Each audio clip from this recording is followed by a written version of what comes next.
Les damos la bienvenida a Conversaciones, un espacio de la Asociación Diálogo Ciudadano Colombo-Venezolano que se realiza en colaboración con el Observatorio de Venezuela de la Universidad del Rosario. Soy Ronald Rodríguez y hoy tenemos como invitada a Beldis Hernández, coordinadora del área de litigio e incidencia de la ONG Colombia Diversa, una organización que trabaja por la defensa y el reconocimiento de los derechos de lesbianas, gay, bisexuales y personas trans, de la comunidad LGBTIQ+, en Colombia. Me acompaña en el día de hoy Alejandro Martínez Ubieda. Alejandro, bienvenido. Hola, un placer, Ronald. La profesora María Clara Roballo Hola Ronald, hola mis compañeros de mesa y a nuestra invitada. y el presidente de Diálogo Ciudadano, el profesor Chomil Laceras. Un saludo, Ronald, a todos los miembros de la mesa y a la audiencia también. Y con Beldis Hernández, quien también es abogada de la Universidad Pedagógica y Tecnológica de Colombia y especialista en instituciones jurídico-penales de la Universidad Nacional, hablaremos sobre la situación de la situación en Colombia de la población LGBTIQ+, particularmente de la población en condición de movilidad humana, de la población migrante procedente de Venezuela. Bienvenida, Beldis. Muy buenas tardes, muchas gracias. Feliz de estar acá, esperando poder compartir y conversar agradablemente en este episodio, pero además sobre todo para que podamos conectar justamente con estos temas de los derechos de las personas LGBTI migrantes.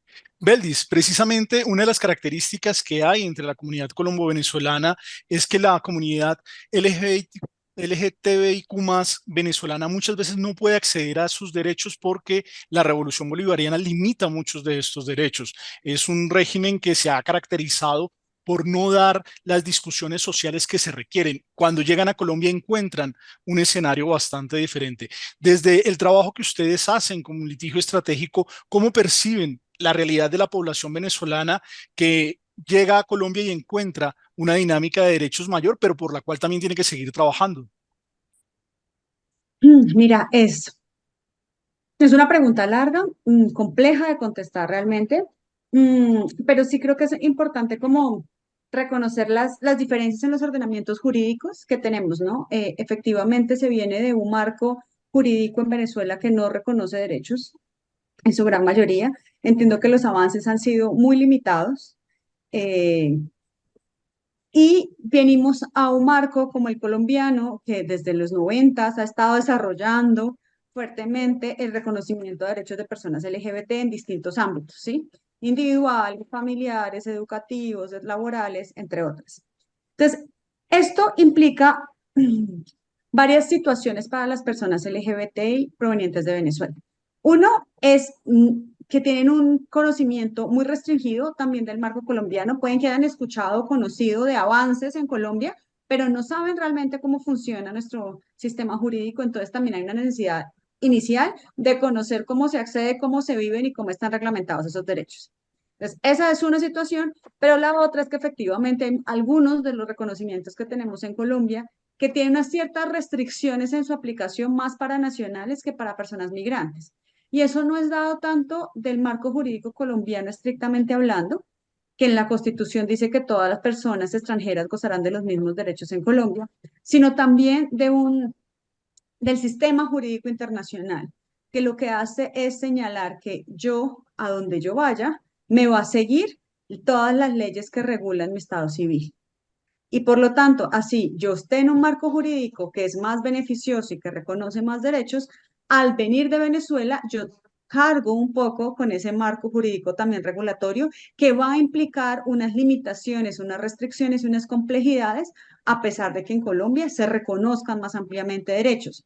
Por ejemplo, el derecho al nombre identitario, a que yo pueda cambiarme mi nombre identitario, cambiar el componente de sexo en mis documentos de identificación de acuerdo a la identidad que yo siento.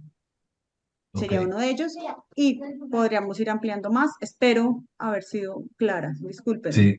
Mira, Beldi, ¿ustedes han podido medir de alguna manera la situación social de la comunidad LGTBIQ+ venezolana en Colombia en cuanto a temas como pobreza, acceso a salud y educación o integración, por ejemplo, por citar solamente algunos aspectos?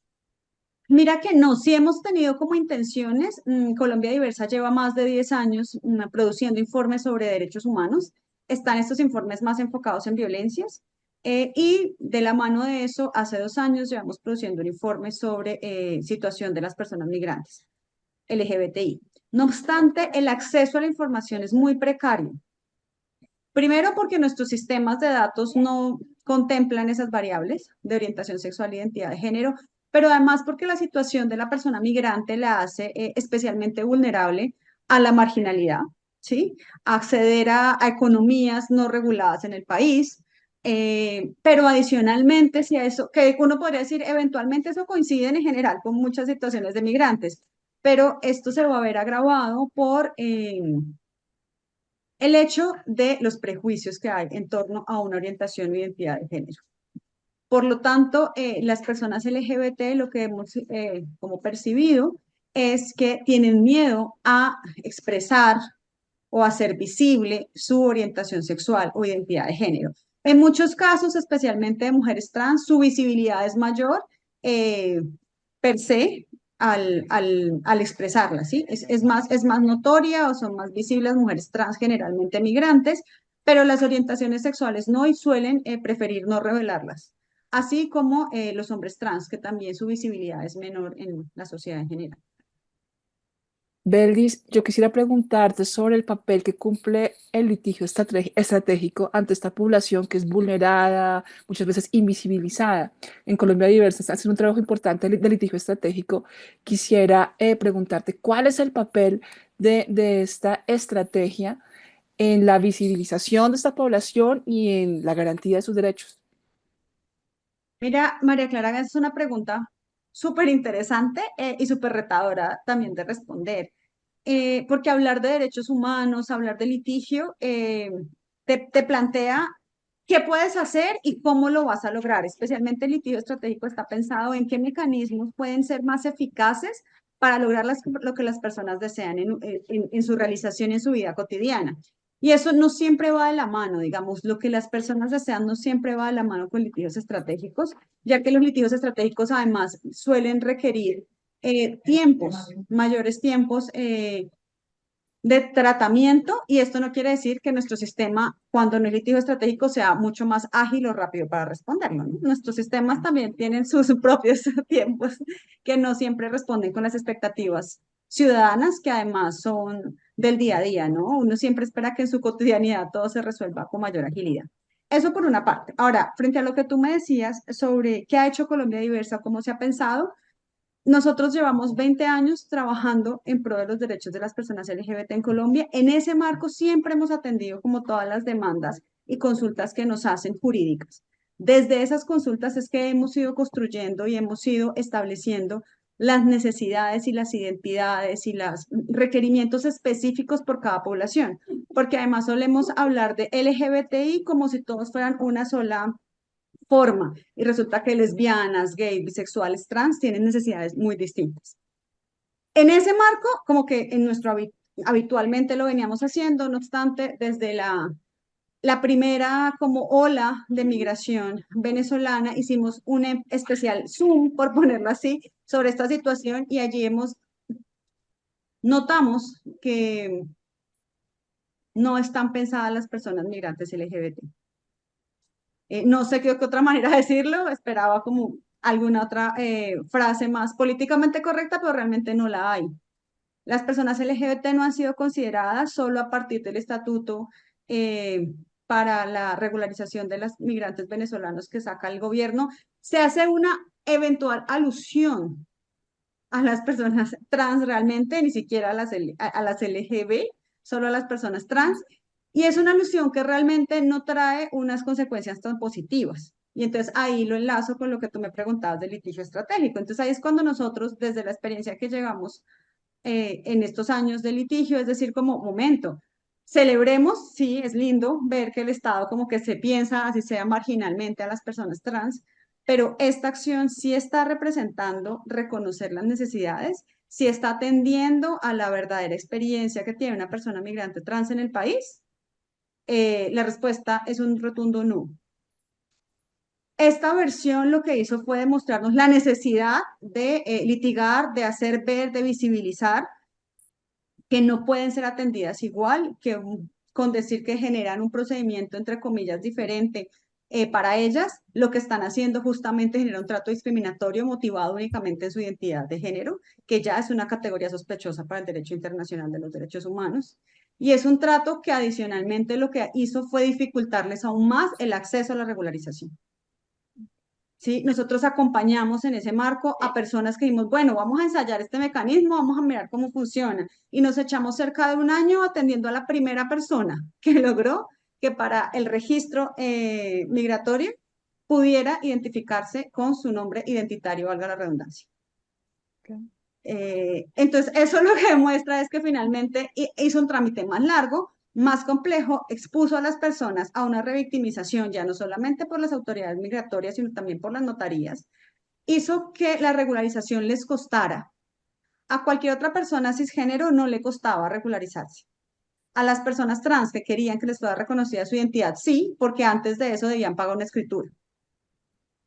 Y si no lo hacían antes y se registraban con el documento con el que provenían de Venezuela, igual para después cambiar se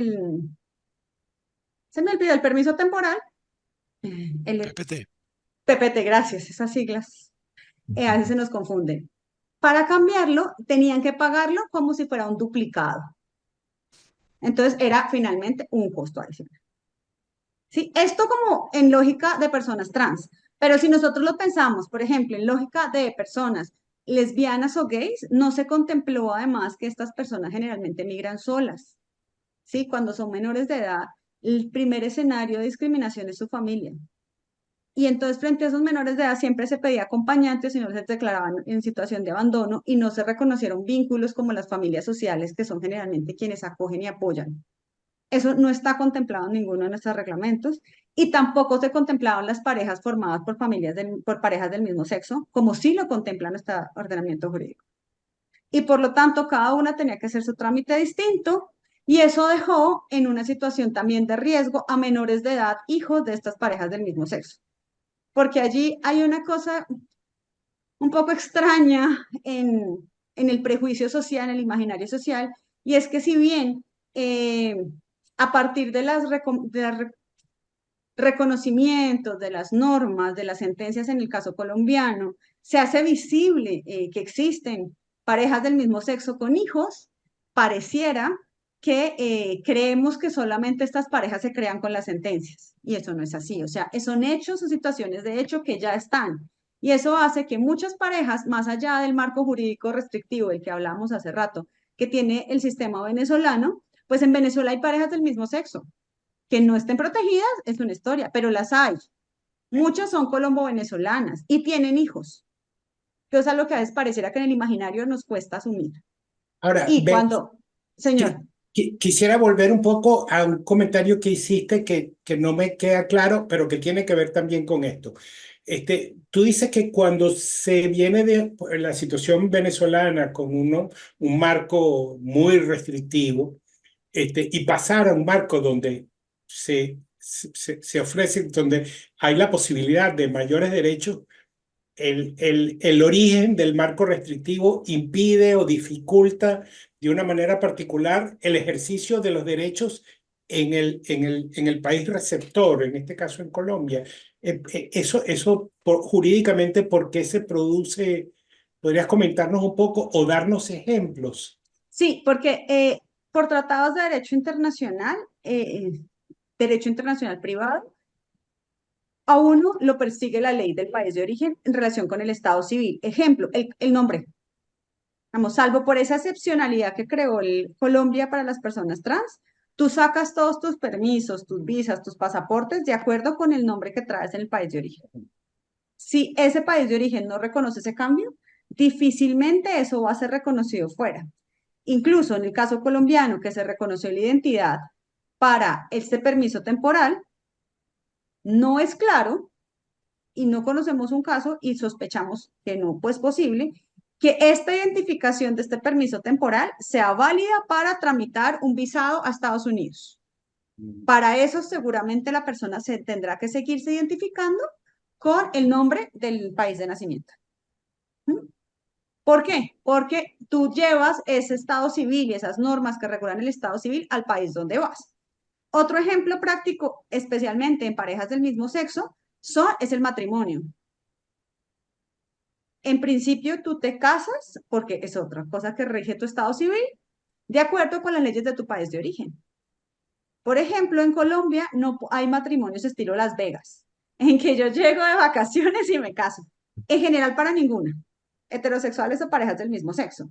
Pero la situación, a pesar de que aparentemente uno diría, ah, bueno, entonces esto es para todos, pues sí, en la práctica genera una diferenciación y una dificultad de acceder a un derecho para las parejas del mismo sexo, porque es que son las parejas heterosexuales las que se pueden casar en cualquier lugar, mientras las del mismo sexo no. ¿Sí? Entonces, al decirte, ay, así vengas acá, aquí reconocemos matrimonio, reconocemos la unión marital, que es otra forma de constituir familia, ay, pero eres de Venezuela, lo lamento, no puedes. O te genera muchas más restricciones. En principio, si logras domiciliarte en Colombia, habría la posibilidad, pero no es tan sencillo. Y el último ejemplo, que era en el que estaba ahorita hablando, es el de los menores, los hijos menores de edad. Una primera dificultad que nosotros hemos encontrado en casos que hemos acompañado es de madres, parejas del mismo sexo que vienen con sus hijos nacidos en Colombia. Una de ellas colombiana le dice, no podemos reconocer a ese hijo porque usted no fue la que tuvo el parto y el documento que trae antecedente es el venezolano que solo reconoce una madre. Entonces, en principio, ese menor pierde el derecho a la nacionalidad, que lo tendría si hubiese nacido en Colombia, y perdería una afiliación y eventualmente podría llegar a estar en una situación de riesgo y no podría disfrutar de la protección de su madre colombiana por no haber sido la gestante. Cuando aquí en Belis, Colombia sí lo reconocemos. Sí, señora. en este momento en donde, bueno, está la implementación del ETPB, en donde hay un número importante de personas registradas y beneficiadas por esta política, pero sabemos que hay una población LGTBIQ+, que está allí y que tiene grandes barreras, y también en un contexto en donde han salido nuevas normativas de regularización, en donde, pues, que pueden afectar incluso negativamente a esta población, estas políticas de regularización. Desde la organización que representas, ¿qué recomendaciones de política pública son las más pertinentes, las más urgentes en este momento para proteger a la población LGTBIQ+? Bueno, nosotros hemos hecho varias recomendaciones. Una de esas es facilitar a las personas el acceso al reconocimiento de su identidad de género. Y facilitarla es, quitemos la escritura pública, eh, que baste con una declaración de voluntad en la que la persona diga bajo la grada de juramento cuando radica la solicitud para su regularización, cuál es su nombre identitario. Vamos a tener otras maneras de identificarnos, que generalmente es un debate allí, pero ya está la biometría, el desarrollo científico hasta años luz, por lo tanto, un nombre no es lo único determinante, ¿sí? Lo otro que hemos pedido es que se registren, se actualicen, se generen bases de datos que por favor incluyan las categorías de orientación sexual e identidad de género, ¿sí? Que entendamos que preguntarlas no está mal en un marco en el que permita cierta seguridad y confianza. ¿Sí? Y que se entiendan las parejas del mismo sexo como migrantes y que se generen espacios para que por lo menos para quienes estén en Colombia puedan reconocer sus vínculos, tanto como pareja, cónyuges, compañeros o compañeras permanentes, como con sus hijos e hijas. Como les contaba, incluso conocimos un caso, uno de los que acompañamos, en los que estuvieron a riesgos de que declararan orfandad a la menor por estar acá con la madre que no había sido la gestante. Entonces, sí Mi- es necesario y adicionalmente que se reconozcan los vínculos de las familias sociales. ¿Sí? Creo que Mira, si logramos eso, avanzamos. Beldis, ya para cerrar la última pregunta, quería saber si ustedes mantienen relaciones con organizaciones como las suyas que hagan vida en Venezuela y si ha habido algún cambio en relación pues, con la población LGTBIQ+, desde que se reanudaron las relaciones entre Venezuela y Colombia. Mira, nosotros una relación estrecha no la tenemos, sí conocemos algunas organizaciones y activistas en Venezuela, pero no hemos conocido que haya un cambio significativo en relación con el proceso de regularización o de disfrute de derechos en Venezuela o en Colombia. Realmente no, pero sí hemos tratado de hacer como mucho énfasis e incluso participar en los diseños de estos nuevos mecanismos que están proponiendo para que efectivamente tengan espacios que sí sean garantistas de derechos. O sea, no basta con decir, ah, yo sé que existen, sino que en la aplicación realmente sean garantistas. Bueno, muchísimas gracias, Beldis Hernández, por acompañarnos en el día de hoy. Los esperamos la próxima semana en una nueva emisión de conversaciones de la Asociación Diálogo Ciudadano Colombo-Venezolano. Pueden seguirnos también por nuestras redes, así como las del Observatorio de Venezuela de la Universidad del Rosario y en el portal de lasillavacía.com. Hasta luego, Beldis. Hasta luego, que estén muy bien. Gracias, Beldis. Gracias, Beldis.